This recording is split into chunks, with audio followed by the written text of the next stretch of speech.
Hello everyone, this is C S Vikram Sirohi and welcome to Affordable Classes. Setting up of business की आज class हमारी रहेगी। Setting up of business. Setting up of business के अंदर आज हमारा लेबर लॉ के जो पार्ट है उसमें हम बात करेंगे चैप्टर नंबर 15 की। चैप्टर का नाम है evaluation of labour legislation. Evaluation of labour legislation and need of labor code. Need of labor code। आज हम इसकी बात करेंगे। Evaluation of labour legislation and need of labour code. तो बेसिकली हम इसमें कौन कौन से टॉपिक पढ़ेंगे उनके बारे में बात करेंगे। इसके अंदर हम बात करेंगे इंडस्ट्रियलाइजेशन। इसमें हम बात करेंगे इंडस्ट्रियलाइजेशन की। लेबर मूवमेंट क्या होता है, लेबर राइट क्या होता है, लेबर मूवमेंट क्या होता है, लेबर राइट क्या होता है, इंटरनेशनल लेबर ऑर्गेनाइजेशन क्या होता है, लेबर लेजिस्लेशन के बारे में बात करेंगे। लेबर लेजिस्लेशन, लेबर लेजिस्लेशन के बारे में बात करेंगे। Industrial relation, industrial relation, wages, social security. ये कुछ टॉपिक हैं जो हम इस चैप्टर के अंदर बात करेंगे। सोशल सिक्योरिटी, ऑक्यूपेशनल सेफ्टी क्या होता है, occupational safety, health and working condition, and working condition, working condition, trade union. इन सभी टॉपिक के बारे में हम बात करेंगे। इन सभी टॉपिक के बारे में हम बात करेंगे। Industrialisation, labour movement, labour right, international labour organisation, labour legislation, industrial labour, wages, social security, occupational safety, health and working condition, trade union. हम इन चैप्टर के बारे में यहाँ पे बात करेंगे। क्लियर है? तो सबसे पहले बात करते हैं, अगर हम लेबर लॉ की बात करें, अगर हम बात करें लेबर लॉ की, तो इसमें हमें मोटा मोटी कौन कौन से लॉ के बारे में बात करनी है। सबसे पहले अगर हम लेबर लॉ कोड की बात करें, लेबर लॉ कोड के अंदर हमें कौन कौन से कोड बताए गए हैं। Code on wages 2019। पहला लेबर लॉ कोड कौन सा है?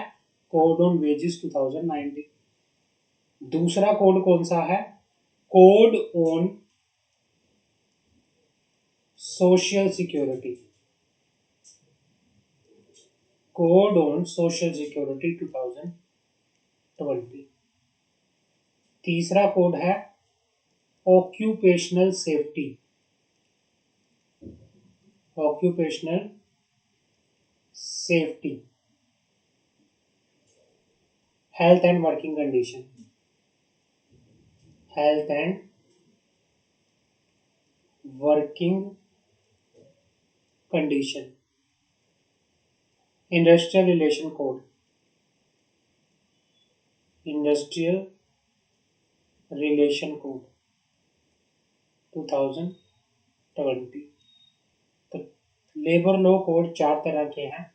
Code on wages, code on social security, occupational safety, health working condition code, industrial relation code. तो ये सारे हम बात करेंगे। क्लियर है? ये काट दो, आगे बात करते हैं। ये भी काट दो, that's not important for law, not important for exam. Exam के लिए नॉट इम्पोर्टेंट, ये भी नॉट इम्पोर्टेंट है एग्जाम के लिए, ये सब काट दो, ये कुछ नहीं है। आगे बात करते हैं।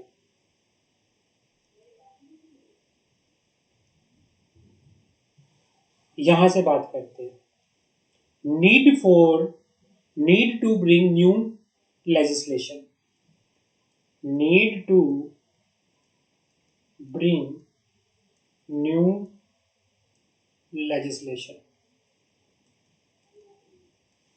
ये कहना चाह रहा है कि जो ये लेबर कोड आया है, जो नया लेबर कोड आया है, इसको लाने की जरूरत क्या थी। क्लियर है। आगे बात करते पढ़ते हैं।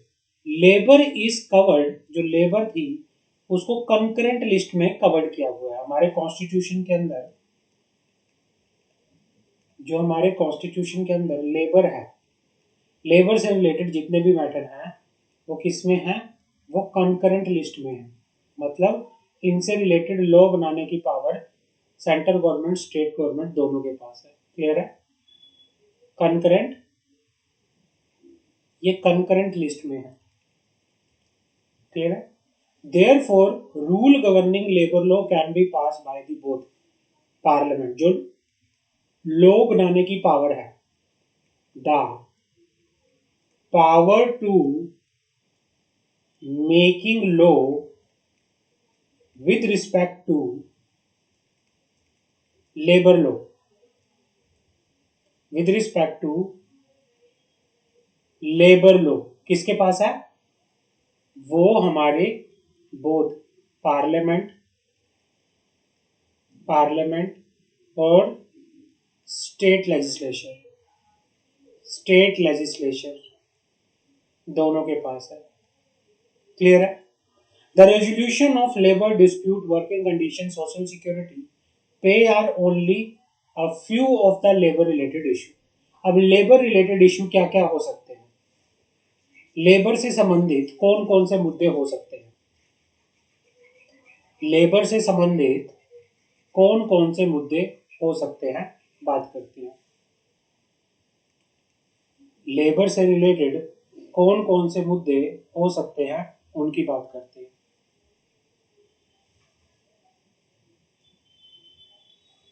लेबर से रिलेटेड कौन कौन से मुद्दे हो सकते हैं। पहला, matter matter related to matter related to the labour, matter related to the labour कौन कौन से हो सकते हैं। पहला, लेबर डिस्प्यूट, भाई लेबर के बीच में कोई डिस्प्यूट हो गया। वर्किंग कंडीशन, उनकी वर्किंग से रिलेटेड कंडीशंस, उनकी social security, social security and पे, उनके वेजिस, यही कुछ मुद्दे होते हैं जो लेबर से रिलेटेड होते हैं। And issue that are governed by more than 100 state, और इन चारों मुद्दों को कम से कम 100 स्टेट्स के द्वारा और 40 फेडरल लॉ के द्वारा, 100 state law and 40 federal law के द्वारा रेगुलेट किया जाता है। मतलब काफी सारे, इन चार मुद्दों के लिए अलग अलग तरह से, अलग अलग तरीके से लॉ बना रखा है, जिसमें सारे लेबर लॉ की बात करें तो 40 स्टेट लॉ है, और जो पुराने अगर मैं बात करूं 40 फेडरल लॉ है और 100 स्टेट लॉ है ना। According to the central government, law reform also remain untouched during the economic reform carried out in 1991, और लेबर लॉ के अंदर अभी तक किसी भी तरह से कोई रिफॉर्म नहीं किए गए, कोई सुधार नहीं किया गया। तो इन सभी बातों को देखते हुए क्या हुआ, आगे बात करते हैं। इन सभी बातों को देखते हुए मतलब ये कहना चाह रहा है कि जो लेबर से रिलेटेड इशू होते हैं वो गिने चुने कुछ 4-5 इशू होते हैं। लेबर का डिस्प्यूट, कोई झगड़ा हो गया, कोई हो गया, वर्किंग कंडीशंस, उनकी सोशल सिक्योरिटी और उनके वेजेस से रिलेटेड, और इन सभी 4-5 मैटर से रिलेटेड हमारे इंडिया में लेबर लॉ से रिलेटेड 100 स्टेट लॉ है और 40 फेडरल लॉ है। तो इन लॉ के अंदर सुधार होना बहुत जरूरी है। The second National Commission of Labour had submitted its report in 2002, which said that there was multiplicity of labor law in India. Reason क्या था? रीजन क्या था नया लॉ आने का? टू मिटिगेट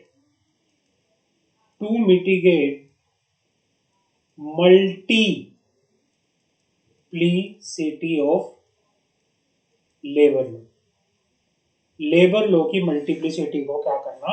मिटिगेट करना, खत्म करना, है ना।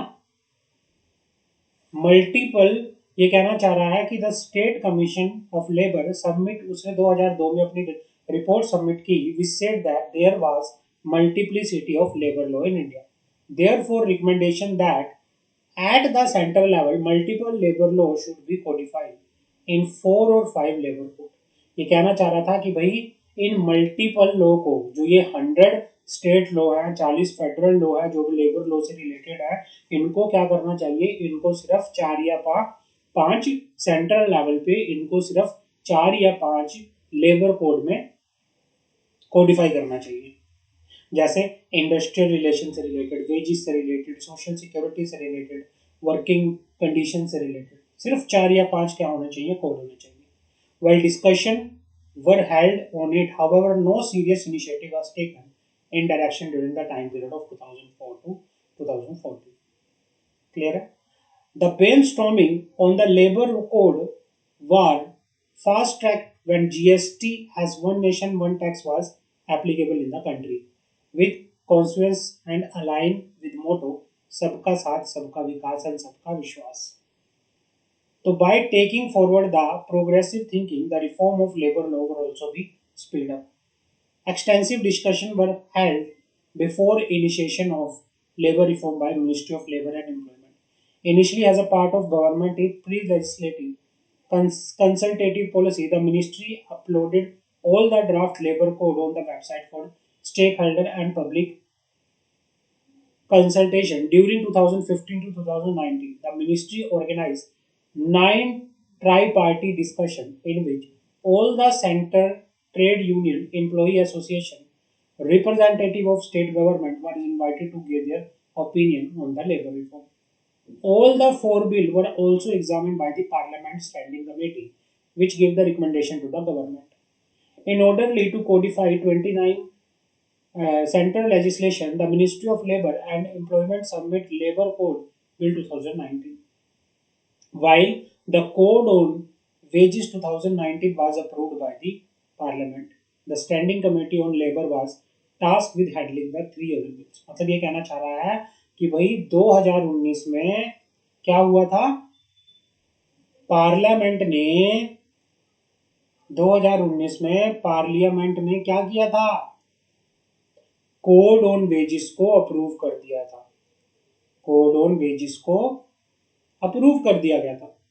और बाकी जो 3 बिल थे, industrial relation code, social security code, occupational safety, health and working condition code, इनको सितंबर 2020 के अंदर क्या कर दिया गया था? On all 3 bill the standing committee delivered its report on September 2020. The government repealed these bill and enacted new one. They boldly categorize labor code into 4 different categories. 4 different category में labour code को divide किया गया था। Code on wages, industrial relation code, social security code, occupational safety, health and working condition code, इनको 4। अब labour code consolidated. अब labour code मतलब जो 29 लेबर कोड लॉ थे, जो जितने 29 लेबर लॉ थे उनको कंसोलिडेट कर दिया गया था। उनको इकट्ठा करके उनको क्या कर दिया गया था? कंसोलिडेट कर दिया गया था, इकट्ठा कर दिया गया था। इकट्ठा करके 4 कोड बनाए गए थे। पहला wages code, code on wages. दूसरा industrial relation code, industrial relation code. तीसरा सोशल सिक्योरिटी कोड,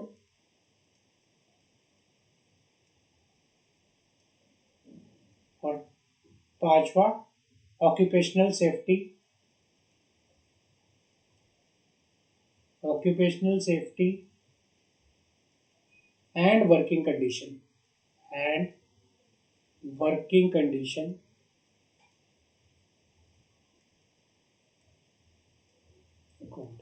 इन कोड्स को लाया गया था।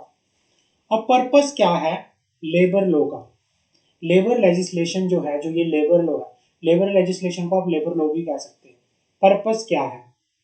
Purpose of labour law, labour law का पर्पस क्या है? पहला, to establish a legal system that facilitate productive individual and collective employment relationship and therefore a productive economy. ये कहना चाह रहा है कि लेबर लॉ की वजह से एक लीगल सिस्टम इस्टेब्लिश करना, टू इस्टेब्लिश लीगल सिस्टम, एक सिस्टम ऐसा बनाना जिसमें क्या हो, जो हेल्प करे, दैट हेल्प्स, जो हेल्प करे किस चीज में? प्रोडक्टिव इंडिविजुअल में, दैट फैसिलिटेट प्रोडक्टिव इंडिविजुअल्स, जिससे क्या हो, प्रोडक्टिव इंडिविजुअल्स इस्टेब्लिश हो, फैसिलिटेट हो, and collective employment relationship, employment में एम्प्लॉयर एम्प्लॉयर की अच्छी रिलेशनशिप हो, एम्प्लॉयर्स के बीच में अच्छी रिलेशनशिप हो, और जिसकी वजह से सब मिलके काम करे तो एक क्या हो, प्रोडक्टिव इकोनॉमी हो, प्रोडक्टिव इकोनॉमी हो। दूसरा, providing a framework with in which employers, worker and their representative can interact with regard to work related issue।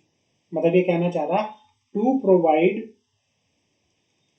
A framework, एक ऐसा सिस्टम प्रोवाइड करना जिसमें एम्प्लॉयर जो है, वर्कर जो है, रिप्रेजेंटेटिव जो है, वो क्या करे, वो इंटरेक्ट कर सके, क्या कर सके, इंटरेक्ट कर सके वर्क रिलेटेड इशू से। मतलब एम्प्लॉय के, लेबर के, वर्कर के जो भी इशू है काम से रिलेटेड, वो उनके साथ क्या कर सके, एम्प्लॉयर, वर्कर और उनके जो रिप्रेजेंटेटिव है वो उनसे इंटरेक्ट कर सके, बातचीत कर सके। It serve important vehicle for achieving harmonise industrial relation. मतलब ये कहना चाह रहा है कि भाई ये जो लेबर लॉ है एक बहुत इंपॉर्टेंट व्हीकल है जिससे क्या किया जा सकता है, इंडस्ट्रियल रिलेशंस को हार्मोनाइज किया जा सकता है। It provide a clear and constant reminder and guarantee of fundamental principles right at work which have received broad social acceptance and established the process through which these principle and right can be implement।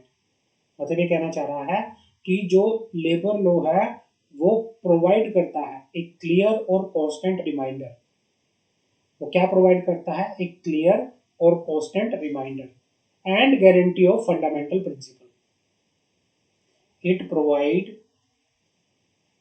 Provides a clear and constant reminder. It provide a clear and constant reminder. It provide a clear and constant reminder and guarantee of fundamental principles and right at work। तो ये एक reminder, clear और constant reminder, ये याद कराता है और guarantee देता है किसकी, फंडामेंटल प्रिंसिपल्स और राइट एट वर्क की, which have received social acceptance and establish the process through which these principles, और ये establish करता है जिसके द्वारा जो प्रिंसिपल्स हैं, जो राइट एट वर्क्स हैं, उनको इम्प्लीमेंट किया जाए, उनको इन्फोर्स किया जाए। तो ये पर्पस जो है लेबर लॉ लेजिस्लेशन का है। क्लियर है? अब classification of labour law in India, कौन कौन से लेबर लॉ इंडिया में है law related to industrial relation. तो इंडस्ट्रियल रिलेशन से अगर मैं बात करूं तो कौन कौन से लॉ हैं? Trade union act, industrial employment standing order act, industrial dispute act. तो ये कौन से हैं? ये इंडस्ट्रियल। तो इनको कंसोलिडेट करके कौन सा कोड बना है? इनको कंसोलिडेट करके कोड बना है इंडस्ट्रियल रिलेशन कोड। कौन सा बना है? Industrial relation code 2020। Industrial relation से रिलेटेड कौन कौन से लॉ थे? जो पुराने लॉ थे वो थे trade union act, industrial employment standing order act, industrial dispute act. Clear है? आगे बात करते हैं। वेजिस से रिलेटेड कौन कौन से एक्ट है?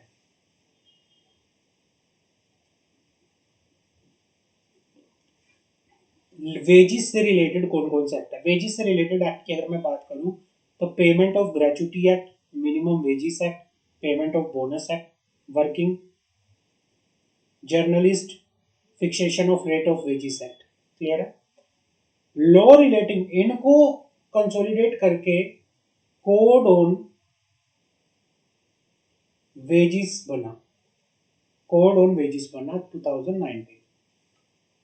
और इसके बाद law related to working hours, condition of service and employment. इससे रिलेटेड पहले पुराने कौन कौन से एक्ट हैं जो एग्जिस्टिंग एक्ट थे पहले?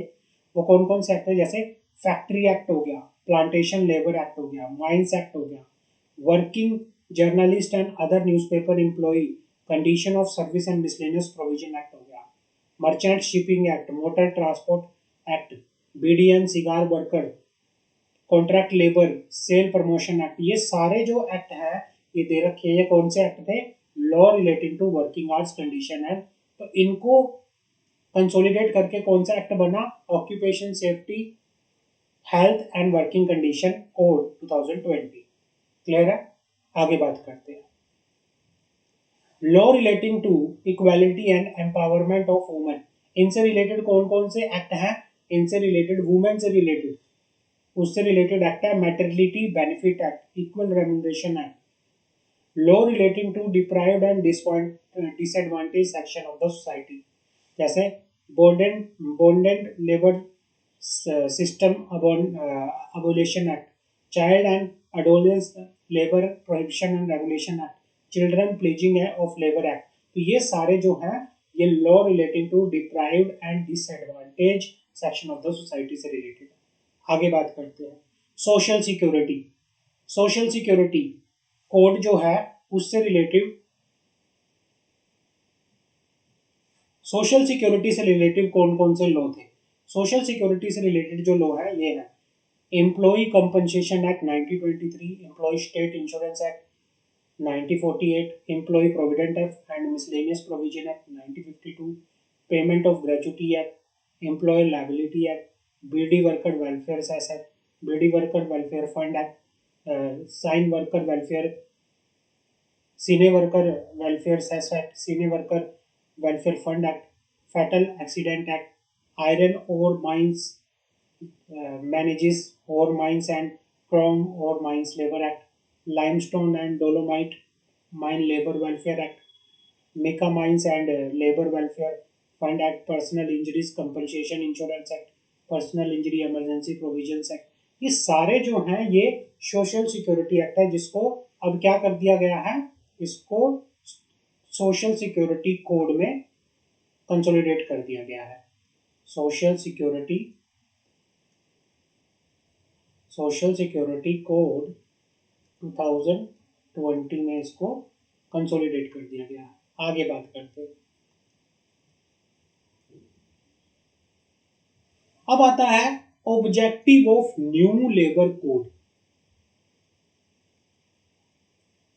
Objective of new labour code. New labour code के ऑब्जेक्ट क्या है बात करते हैं।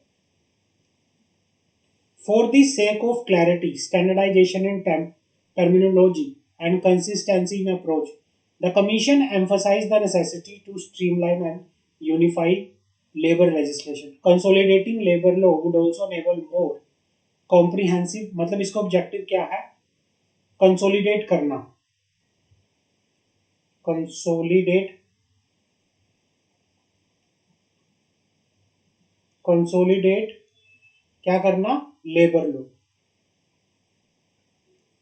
कंसोलिडेट करना लेबर लो को, consolidating labour low would also enable more comprehensive labor coverage because separate labor rule apply to different employment classification across different households. The four code on wages, industrial relations, social security, occupational safety were introduced in the parliament as a result of National Commission of Labor's recommendation. While the code do a good job of combine and streamline, मतलब इसका जो objective है क्या करना, combine and, इसका object है combining and streamlining, streamlining, combining and streamlining existing legislation, combining and streamlining existing legislation. There are several areas where they fall short. For instance, the Code on Social Security, Occupational Safety continue to include specific provision from each of the statutes that these code replace. For instance, even if the Occupational Safety Code include provision on leave for employees, sales, promotion, staff continue to be entitled to additional leave entitlement such as earned medical leave for 1/18 of the period of duty. Similar to this, even if the definition of various terms and largely, तो ये कुछ खास नहीं है, ये note relevant for exam कर लो, note relevant for exam, this is not relevant for exam. आगे बात करते हैं।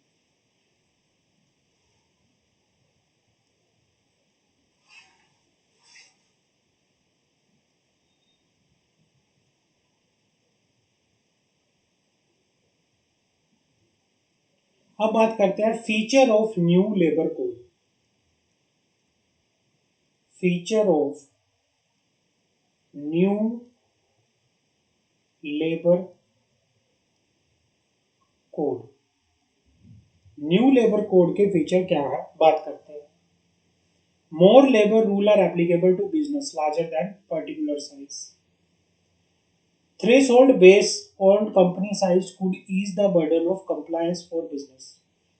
मतलब ये कहना चाह रहा है कि, ये कह रहा है कि भाई बेसिकली जो लेबर रूल है वो एप्लीकेबल होते हैं business larger then a particular size. Threshold based on company size could ease the burden of compliance for business. One would counter that all business should be subject to fundamental protection, including pay, social security, working condition. Such size-based limits are still present in some code.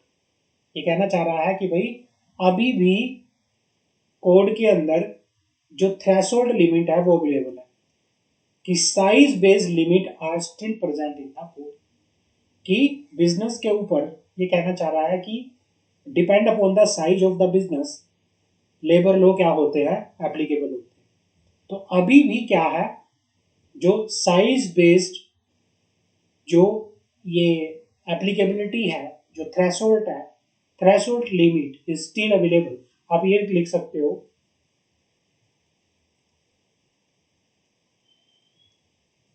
Threshold limit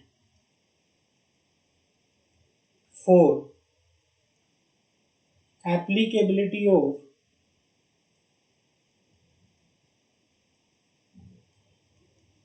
labor law, labor code is are still present, still present। Clear है? Simple and accountable system will simplify the process. ये कहना चाह रहा है कि भाई code के अंदर क्या है, सिंपल और अकाउंटेबल सिस्टम है। One registration, one licence, single return for all the code. ये कहना चाह रहा है कि हर चारों कोड के लिए आपको एक रजिस्ट्रेशन करवाना पड़ेगा। पुराने एक्ट के अंदर क्या हुआ करते थे, अलग अलग रजिस्ट्रेशन कराने पड़ते थे, लेकिन इसमें one registration, one licence, one return का सिस्टम है। इन्होंने जो प्रोसेस है, सिस्टम को क्या कर दिया है, सिंप्लीफाई कर दिया गया है। Government approval is required for establishment that employ 100 or more employee to close, lay off or to retrench। ये कहना चाह रहा है कि भाई अगर कोई स्टैब्लिशमेंट, अगर कोई बिजनेस, अगर कोई कंपनी 100 से ज्यादा एम्प्लॉय को एम्प्लॉय कर रही है और अगर वो अपने बिजनेस को क्लोज करने चाहती है या उनको निकाल रही है या उनको किसी भी तरह से रिमूव कर रही है, तो फिर क्या करना चाहेगा, आपको गवर्नमेंट की अप्रूवल लेनी पड़ेगी। It has been suggested that this has made it harder for business to leave and interfere with their capacity to change their staff to meet production demand। ये कहना चाह रहा है कि भाई अब पहले तो बिजनेस के लिए आसान था, किसी को भी निकाल दिया, किसी को भी, लेकिन अब ऐसा नहीं है।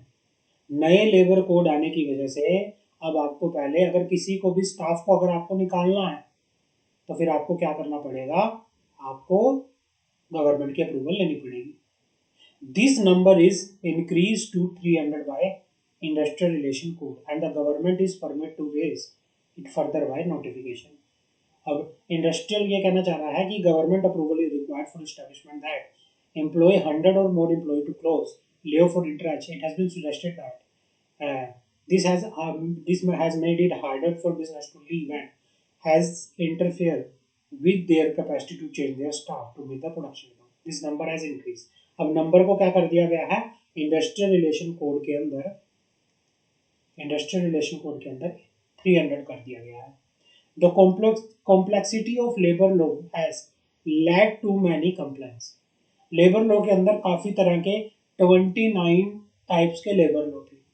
अब जिसकी वजह से क्या था, कंप्लायंस बर्डन ज्यादा था, लेकिन अब कोड जो है, कोड में कंप्लायंस बर्डन अब क्या हुआ है, कम हो गया है। क्लियर है। On the other side, the labor enforcement apparatus has been unsuccessful due to weak enforcement, insufficient sections, inspector, rent-seeking behavior. Some of these issues are covered by the courts. Contract labor is now used more frequently as a result of economic factor, labor compliance requirement. However, fundamental rights like guarantee salary have been denied to contract workers. These issues are not entirely addressed by the code। Fixed term employment, however, is a new type of short term labor that is introduced by Industrial Relation Code। ये कहना चाह रहा है कि भाई जो भी contract labour से रिलेटेड इशू थे, है ना, कॉन्ट्रैक्ट रिलेटेड लेबर से रिलेटेड जो इशू थे, ये क्या हुआ, जैसे fix term employment, however is a new types of short term labour that is introduced by industrial relation code. Industrial relation code के अंदर क्या हुआ है, एक नए टाइप की शॉर्ट टर्म लेबर को, फिक्स टर्म एम्प्लॉयमेंट को, ये क्या किया गया है, इंट्रोड्यूस किया गया है इंडस्ट्रियल रिलेशन कोड के अंदर। There are many registered trade union but there are no standard by which recognized union that can formally bargain with employers। Provision for recognition are created by Industrial Relation Code। Industrial Relation Code के अंदर trade union को recognition देने से related जो provisions है वो क्या किए गए हैं, इंट्रोड्यूस किए गए हैं। आगे बात करते हैं।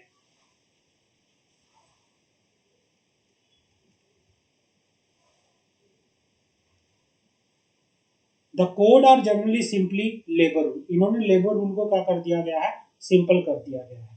The code delegate rule making authority over a number of significant issues including applicability of social security programme, health safety regulation. Code ने क्या किया है, जो रूल मेकिंग अथॉरिटी है उसको डेलीगेट किया है काफी over a number of significant issue, जैसे सोशल सिक्योरिटी से रिलेटेड, हेल्थ से रिलेटेड, सेफ्टी से रिलेटेड। कोड ने क्या किया है, इन रूल मेकिंग अथॉरिटी को डेलीगेट किया गया है। The law forbid discrimination based on gender. कि भाई लॉ कहता है कि हमारी नजरों में वुमेन, मैन, सब क्या है, बराबर है। When it come to hiring new employee for similar or identical job and determining pay, work or similar kind is defined as a work requiring the same level. अब सबके लिए क्या होगा, बराबर होगा रेपुटेशन।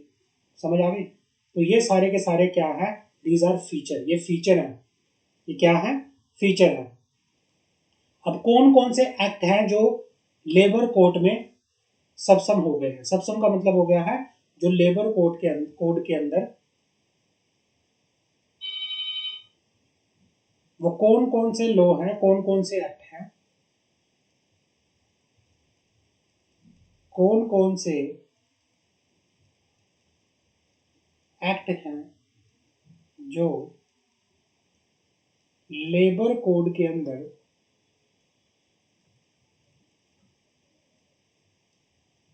मिल गए हैं।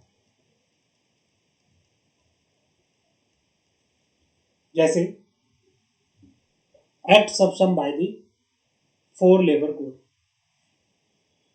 जैसे लेबर कोड है कोड ऑन वेजेस 2019, इसके अंदर कौन कौन से, सबसम का मतलब होता है मिलना, समाना, कि भाई समा गए हैं।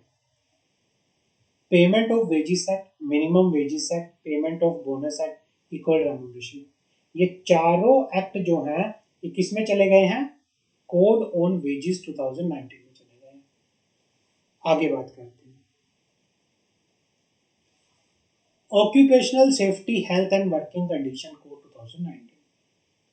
इस वाले कोड में कौन कौन से एक्ट समा गए हैं, मिल गए हैं?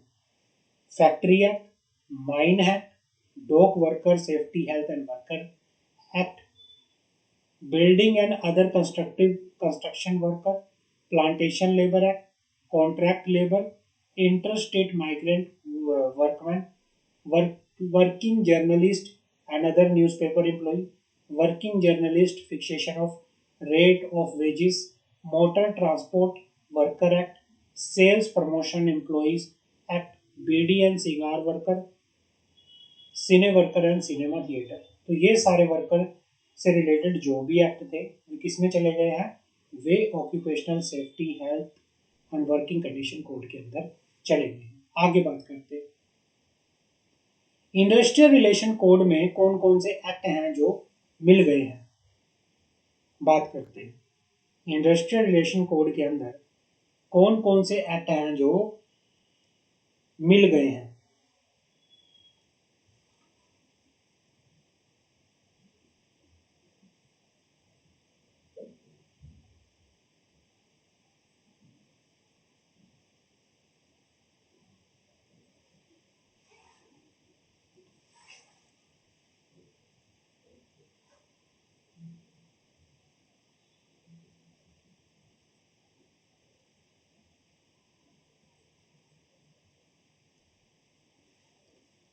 इंडस्ट्रियल रिलेशन कोड के अंदर कौन कौन से एक्ट हैं जो मिल गए हैं? इंडस्ट्रियल रिलेशन कोड के अंदर trade union act, industrial employment standing order act, industrial dispute act, ये जो एक्ट हैं ये इंडस्ट्रियल रिलेशन कोड के अंदर मिल गए हैं। कोड ऑन सोशल सिक्योरिटी में कौन कौन से कोड है, लॉ है जो मिल गए हैं, सबसम हो चुके हैं। Employ provident fund and miscellaneous provision, ये न्यू है, ये ओल्ड थे।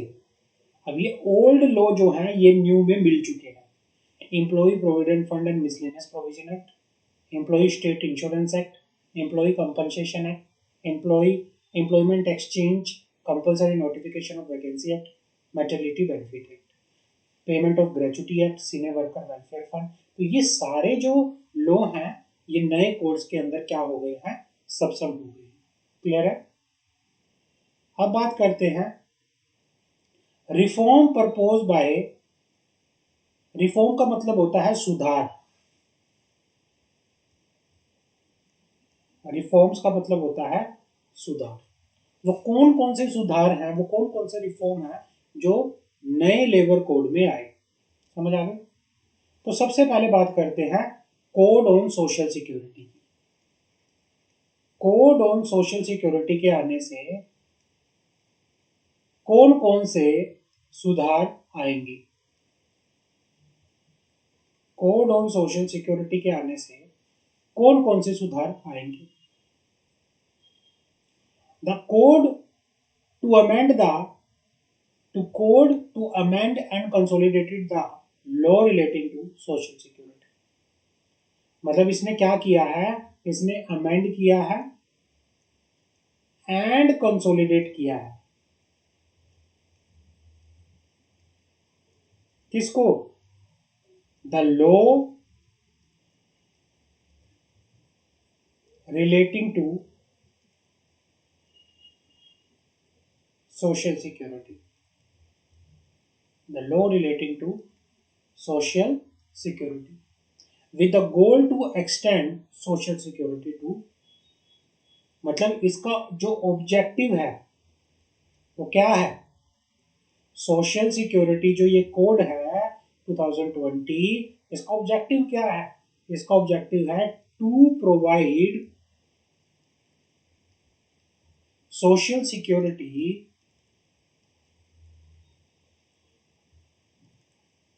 to all the employee and worker, to all the employee and worker, चाहे कोई भी हो, ऑर्गेनाइज सेक्टर में हो, चाहे कोई भी वर्क ऑर्गेनाइज सेक्टर में हो या अनऑर्गेनाइज सेक्टर में हो,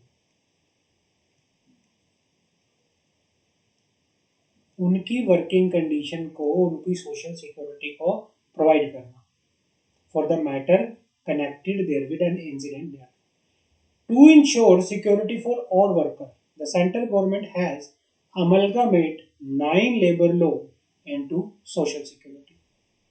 मतलब जो ये कोड है, कोड ऑन सोशल सिक्योरिटी,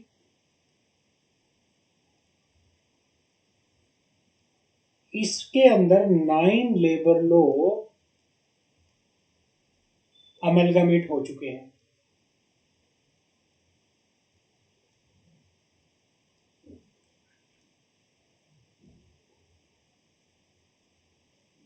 इसके अंदर 9 लेबर लॉ क्या हो गए हैं?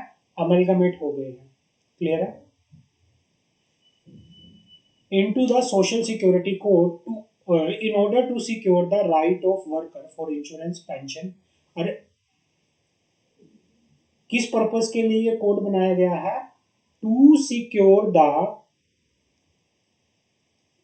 Right of worker in respect of insurance, pension, gratuity, maternity, etc. The government can fund the contribution of worker from disadvantaged section।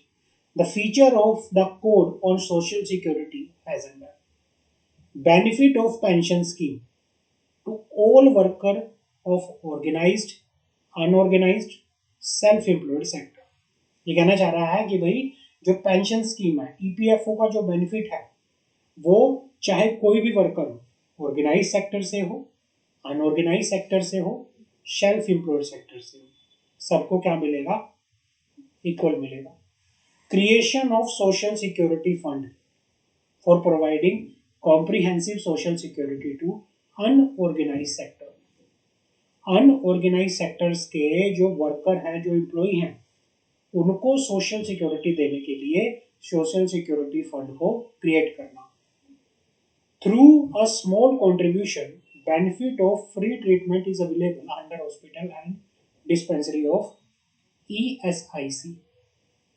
ESIC के जो भी हॉस्पिटल्स हैं, डिस्पेंसरीज हैं, उसमें फ्री ट्रीटमेंट के लिए एक छोटा कंट्रीब्यूशन करना। The door of ESI now be open for worker of all sector along with worker of unorganized sector। मतलब हर एक सेक्टर के वर्कर के लिए, चाहे वो ऑर्गेनाइज में हो, अनऑर्गेनाइज में हो, सबके लिए अब एम्प्लॉय स्टेक इंश्योरेंस जो ये वो है, कमीशन है, सबके लिए ओपन हो चुकी है। Expansion of ESI hospitals, dispensary and branch up to district level. Define various expression used in the code such as carrier center, aggregator, gig worker, platform worker, wage ceiling etcetera. मतलब ये कहना चाह रहा है कि कोड के अंदर अब काफी तरह की डेफिनेशन को ऐड किया गया है। जैसे कैरियर क्या होता है, कैरियर सेंटर क्या होता है, एग्रीगेटर क्या होता है, गिग वर्कर क्या होता है, प्लेटफॉर्म वर्कर क्या होता है, वेज सीलिंग क्या होती है ना। इनको ऐड किया गया है किसमें, डेफिनेशन ऑफ एम्प्लॉय में। मतलब further the definition of employ has been comprehensively elaborated to cover maximum number of employ and worker. मतलब एम्प्लॉय की डेफिनेशन को अमेंड किया गया है। Even if a single worker is engage in hard work he would given ESIC benefit. Hazard का मतलब होता है डेंजर। अगर कोई सिंगल आदमी भी, सिंगल वर्कर भी किसी डेंजर वर्क में काम कर रहा है तो उसको भी क्या मिलेंगे, ESIC के बेनिफिट मिलेंगे। क्लियर है। Opportunity to join ESIC for platform and gig worker. Platform और गिग वर्कर के लिए भी ESIC ज्वाइन करने की अपॉर्चुनिटी दी गई है। Plantation worker to get benefit of ESIC। Institution worker in hazard area to be compulsory registered with ESIC। Constitution of various social security organisation. कुछ ऑर्गेनाइजेशंस को कॉन्स्टिट्यूट किया गया है, जैसे the Center Board of Trustee of the Employee Provident Fund, Central Board, the Employee State Insurance Corporation, the National Social Security Board for Organized Worker, the State Organized Worker Social Security Board, the State Building Worker Welfare Board। इन सब के लिए अलग से क्या बनाया गया है, board बनाए गए हैं। क्लियर है। Provision for maternity benefit such as prohibition from work during certain period, provision of nursing break, creche facility, claim for maternity benefit, ये सब प्रोविजन इसके अंदर डाले गए हैं। तो ये सारी चीजें हैं जो न्यूज, जो ये कोड आया है सोशल सिक्योरिटी कोड, इसके अंदर ये बेनिफिट, नए नए प्रोविजन आए हैं। क्लियर है। ये आपको पढ़ना है अच्छे से। आगे बात करते हैं।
तो ये सारे जो प्रोविजंस हैं ये आपको पढ़ने हैं, ठीक है ना।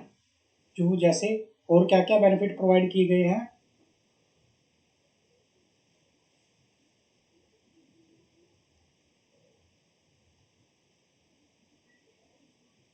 और क्या क्या प्रोविजन डले हैं, और प्रोविजन है। Provision for maternity benefit, maternity benefit के लिए प्रोविजन डले हैं, such as prohibition from work during certain period, provision for nursing break, provide for appeal against the order pass by authority generate to determinations and assessment of dues and levy of damages relating to employ provident fund.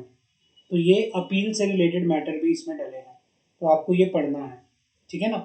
तो जो social securities के अंदर जो ये code है, इसमें जो benefit आए हैं वो सारे के सारे इसमें आपको बताए गए हैं। आगे बात करते हैं। और क्या क्या इसमें डला है, और क्या क्या इसमें इंट्रोड्यूस किया गया। Requirement of minimum service has been removed for payment of gratuity in case of fix term employ. Fix term employ के केस में जो मिनिमम सर्विस की रिक्वायरमेंट थी उसको रिमूव कर दिया गया है। Employ engage on fix term to get some social security benefit as permanent employ. कि भाई ये कहना चाह रहा है कि एम्प्लॉय जो फिक्स टर्म में एंगेज हैं to get some social security benefit. अगर उसको सोशल सिक्योरिटी बेनिफिट लेने हैं तो उसको एक परमानेंट एम्प्लॉय की तरह मिलेंगे। Creating a national database of worker of unorganised sector through registration on portal. मतलब रजिस्टर पोर्टल पर रजिस्ट्रेशन करवाने के जरिए क्या होगा, अनऑर्गेनाइज सेक्टर का एक डाटाबेस क्रिएट किया जाएगा। Employer employing more than 20 worker to mandatory report vacancy online. कि भाई जो भी एम्प्लॉयर है 20 से ज़्यादा एम्प्लॉय को एम्प्लॉय करता है तो उसको ऑनलाइन वैकेंसी क्या करनी पड़ेगी, बतानी पड़ेगी।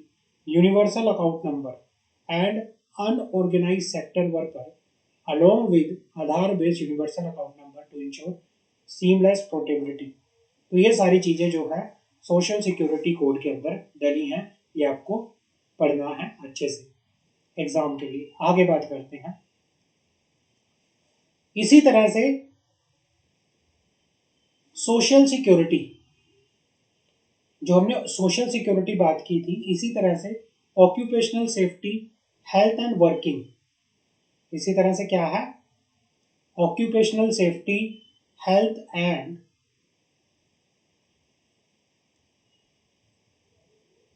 Occupational safety health and working condition code 2020 में भी कुछ नई नई चीजें डली हैं। A code to consolidate and amend the law relating to the occupational safety health and working condition of the person employee in the establishment and for the matter connected with the incidental thereto। मतलब इसमें भी क्या हुआ है, अब इसके अंदर भी अब चेंज आया है। अब चेंज क्या है उसके बारे में बात करते हैं। इसमें भी क्या है, चेंज आया है। The salient feature of the occupational safety health and working condition code 2020 inter alia include as under import flexibility in adopting technology changes dynamic factor। ये कहना चाह रहा है कि इम्पार्ट करना फ्लेक्सिबिलिटी इन अडोप्टिंग टेक्नोलॉजी, कि भाई फ्लेक्सिबल होना चाहिए। क्या होनी चाहिए, फ्लेक्सिबिलिटी होनी चाहिए कि अगर नई नई टेक्नोलॉजी आ रही है, डायनामिक फैक्टर्स हैं, उनको अडॉप्ट करने के लिए फ्लेक्सिबिलिटी होनी चाहिए in the matter related to health safety welfare working condition of the worker. कि भाई एम्प्लॉयर से रिलेटेड कोई भी हेल्थ सेफ्टी या वर्किंग कंडीशंस हैं तो उनको अडॉप्ट करने के लिए, उनसे रिलेटेड कोई भी टेक्नोलॉजी है या डायनेमिक फैक्टर है, उनको अडॉप्ट करने के लिए बिजनेस क्या होना चाहिए, फ्लेक्सिबल होना चाहिए। Apply the provision of code for all the establishment. मतलब occupational safety health working conditions, जो ये कोड है इसको अप्लाई करना हर एक एस्टेब्लिशमेंट पे having 10 or more worker other than the establishment relating to mine and dog more employees। Various provision in the occupational safety health and working condition code will ease the lives of interstate migrant workers। Anomalies of the Interstate Migrant Worker Act 1979 have been comprehensively addressed in the code। Earlier, only workers appointed by contractor were recognized in interstate migrant worker। By this provision, worker would get a legal identity which would enable to them to get benefit of social security। Provision has been made for employers to provide traveling allowance annually to all interstate migrant worker for undertaking a to and fro journey for his native place। ये कहना चाह रहा है कि भाई migrant worker के लिए भी इसमें काफी सारे प्रोविजंस आए हैं। माइग्रेंट वर्कर को एक लीगल रिकॉग्निशन इस कोड के अंदर मिली है। माइग्रेंट वर्कर को सोशल सिक्योरिटी बेनिफिट मिलेंगे। माइग्रेंट वर्कर को ट्रैवलिंग अलाउंसेस भी मिलेंगे। Providing of appointment letter to the worker has been made mandatory. मतलब वर्कर को अपॉइंटमेंट लेटर देना अब क्या हो गया है, मैंडेटरी हो गया है। Mandatory free annual health checkup of the worker to be provided by the employer. Employer के द्वारा अपने वर्कर का साल में एक बार क्या होगा, पूरा हेल्थ चेकअप होगा। For a worker engaged in building and construction work in one state and moving to another state, benefit from the building and constructor worker such fund will be provide. ऐसे worker जो building या construction work में काम कर रहे हैं, है ना, किसी एक स्टेट में, और वो मूव कर रहे हैं किसी दूसरे स्टेट में, तो उनको क्या किया जाएगा, उनको बेनिफिट दिया जाएगा कहाँ से, building and other contract construction workers S fund के अंदर से।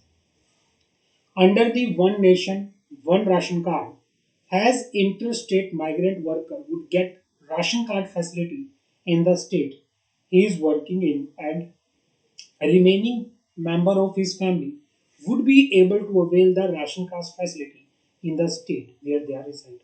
मतलब माइग्रेंट वर्कर जिस भी एरिया में काम कर रहा होगा उसको वहां पर राशन कार्ड की फैसिलिटी भी मिलेगी, और उसके परिवार वाले जहां पर दूसरे एरिया में, मान लो क्या है, बिहार से काम करने के लिए कोई वर्कर हरियाणा में आया, तो उस वर्कर को हरियाणा में राशन कार्ड की क्या मिलेगी, फैसिलिटी मिलेगी, और जो उसकी फैमिली बिहार में रह रही है वो वहां पर उसको राशन कार्ड की फैसिलिटी मिलेगी।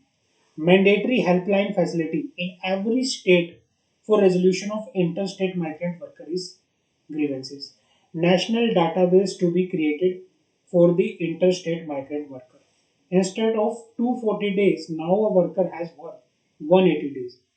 ये कहना चाह रहा है कि भाई instead of 240 days, now if a worker has worked